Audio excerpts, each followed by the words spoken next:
Internationale.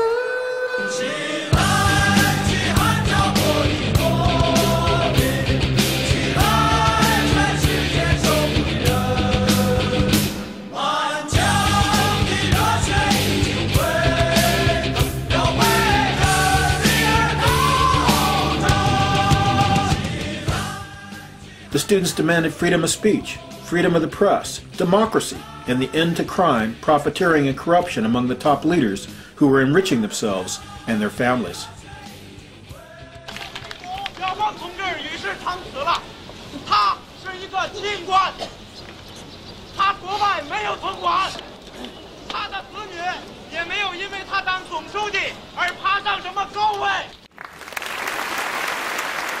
The complaints and grievances of the students were many. Our leaders do not listen to the people, they complained. The Chinese media lies to the people. People are afraid to speak out for fear they will be arrested. There was no freedom of speech. The rights of the people were crushed by a government that refused to listen, and hard work and ability were seldom rewarded, as job opportunities and promotions had little to do with ability, but bribes in the favor of political leaders. Indeed, it was well known that the children of the top leaders were offered lucrative business contracts or top leadership posts, and that many leaders lived in mansions and a life of splendor, including Supreme Leader Deng.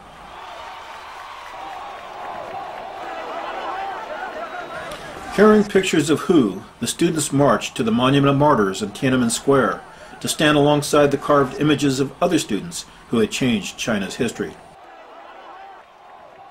They also dared to hold their banners and to assemble before the famous portrait of Mao on the Tiananmen Gate, symbolically rejecting Mao and replacing his memory with Hu.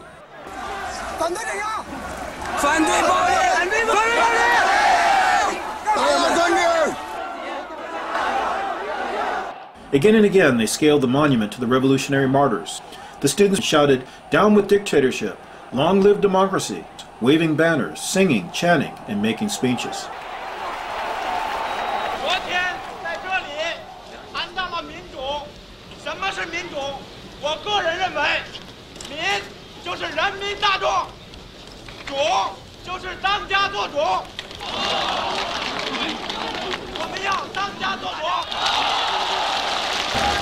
Many demanded freedom of speech, freedom of the press, democratic elections, and the end to financial crimes and corruption by China's top leaders and their families.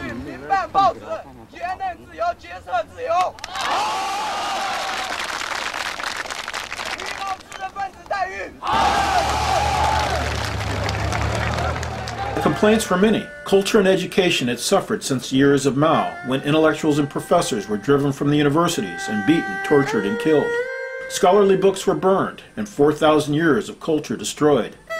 Scholars, intellectuals, those with the highest education, and even full professors received the lowest pay. Even a waitress at a foreign hotel earned many times that of a full professor. The Chinese had a saying, "As poor as a professor, as dumb as a PhD." Over 400 million Chinese were illiterate. The people were kept ignorant and in darkness by a repressive dictatorship which was consumed with making money. Deng had proclaimed that to get rich was glorious, and those in power, including Deng's family, were getting very rich.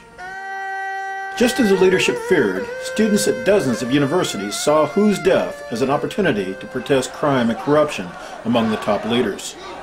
Students created a petition listing their demands. Then they marched to the leadership compound where China's top leaders live and work. The students held a sit-in, demanding that their petition be received by the leaders of the party, only to be refused.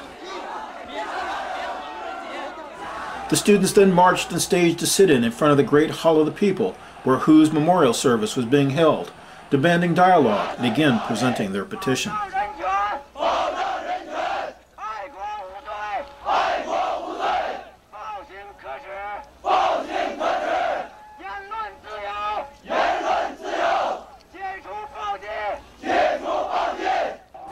Hu Yaobang's funeral was scheduled for April 22nd, and despite government warnings to disperse, over 50,000 people defied the government and assembled outside the Great Hall of the People for Hu Yaobang's funeral. Chinese police stood outside and guarded the building. The people of China were not welcome at the Great Hall of the People. The students responded by chanting and shouting, "Down with dictatorship," and "We love freedom." Just as the leadership feared, Students at dozens of universities saw Hu's death as an opportunity to protest crime and corruption among the top leaders of China. The rulers of China were also in a quandary. Although Hu had been deposed for pushing democratic reforms, Hu was still a loyal communist fighter who had held many important posts. Hu deserved all the honors of a state funeral. But the dictators were wary. Li Peng advised, "The universities should be carefully watched," he said, for students were the most well-informed and the most likely to voice complaints.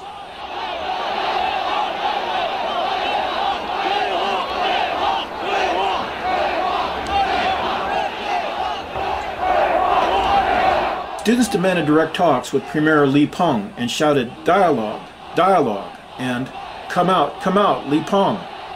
Li Peng, however, had no intention of coming out. He felt the demonstration should be nipped in the bud and put to an end by force, if necessary. Finally, 3 students were allowed to approach